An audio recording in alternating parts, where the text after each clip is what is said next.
Lieutenant Colonel Darin Gaub, Army veteran, Black Hawk helicopter pilot, and international military strategist in Focus now. We heard incredible detail, and I want to get into that now because Americans likely won't see this anywhere else unless they watch this morning. And I'm disappointed that we hadn't kept our focus on the fine men and women of the military, but we did it today.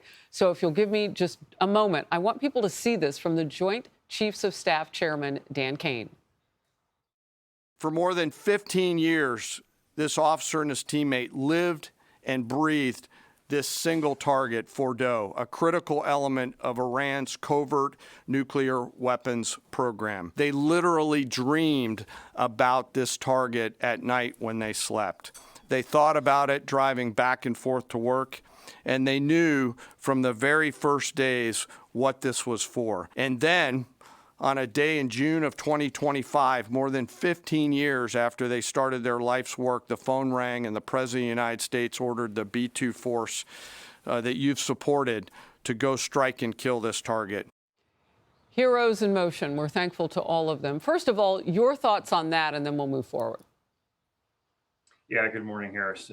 It's always impressive to be able to see what the American military can do. The debate over whether or not we should, that resides in the hands of the politicians. Let them answer those questions. But when it comes down to executing the mission with expertise, we have shown on more than one occasion, and this is just another one, that we can fly around the world, target you very quickly, very surgically, and return home.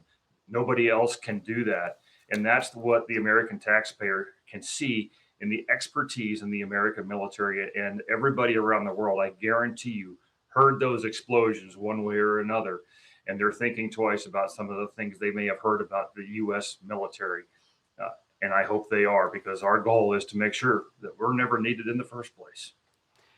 That's exactly right. And that's what President Trump was saying. He wanted this to go in, be a precision strike, and then everybody made it back. And they did. It was remarkable and a blessing. Look, what is important for Americans to know at this point? You've got a low confidence, leaked assessment early on before much was known at all. We're still waiting for the actual assessment that will count, if you will, with more people on the ground, scientists, et cetera. What do you think the American public should know at this point about the effectiveness of what our military just pulled off? Well, first of all, Harris, I would say be patient. One of the truisms in the military is that the first report is always wrong. And unfortunately, in this case, that first report came with someone with an agenda behind them to try to show that this didn't work. So that patience means the American people should wait for an actual complete assessment, because you can't assess this from airborne and space-based platforms purely. It has to have a human intelligence component to it with some eyes on or better evaluation of what is happening. That's not done yet. It needs to be done. I'm sure it will be done fairly quickly. But initial reports that close to the activity, you can never rely on them. And so it's worth being patient and to know when the truth comes out, it will come out. And this was a precision strike by a massive ordnance penetrator. These bombs don't miss.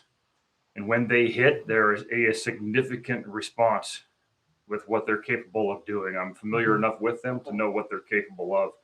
Whatever they hit, they were effective. It's just a question of how effective were they and how long would it take for Iran to try to rebuild. I think we're at the point of them taking years to have to rebuild their capabilities, if ever. That part of what you just said about the rebuild for years from now, is what we've heard from the director of the IAEA and also from Iran, saying it was heavily damaged.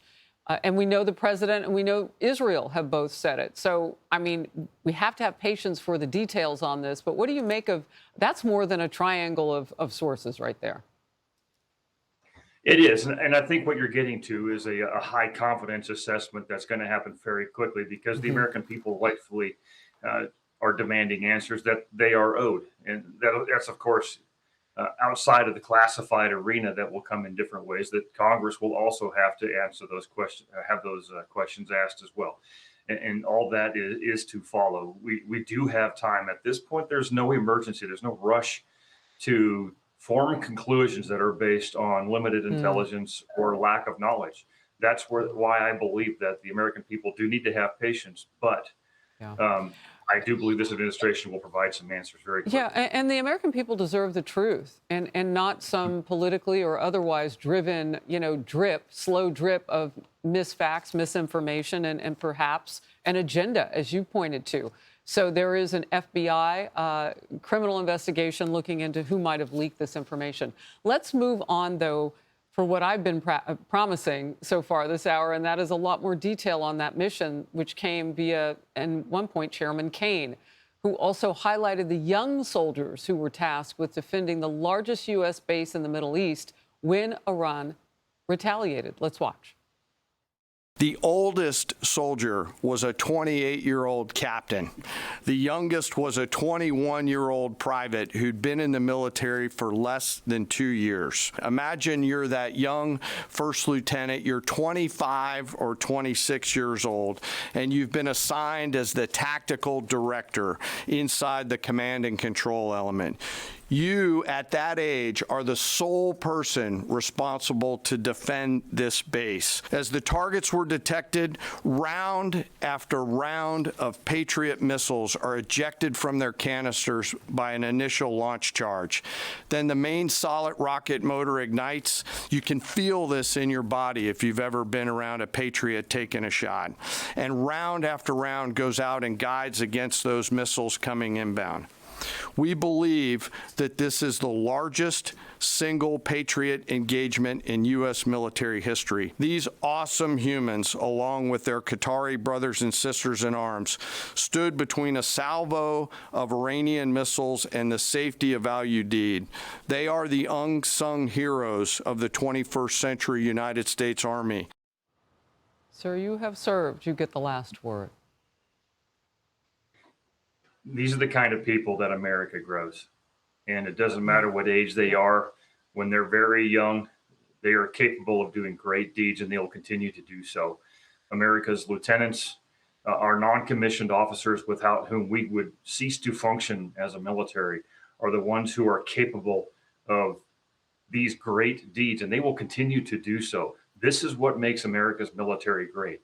It's not grand statements from podiums by generals. And I love General Caine, by the way. It's soldiers on the ground, sailors, airmen, Marines, who take the initiative to do what is right when the time is right, no matter what is going on in the halls of D.C. All they know is they have to do the best job they can. This is what they do, and they'll continue to do so. Amen. Colonel Gaub, thank you. Thank you, Harris. Hey everyone, I'm Emily Campagno. Catch me and my co-hosts Harris Faulkner and Kaylee McEnany on Outnumbered every weekday at 12 p.m. Eastern, or set your DVR. Also, don't forget to subscribe to the Fox News YouTube page for daily highlights.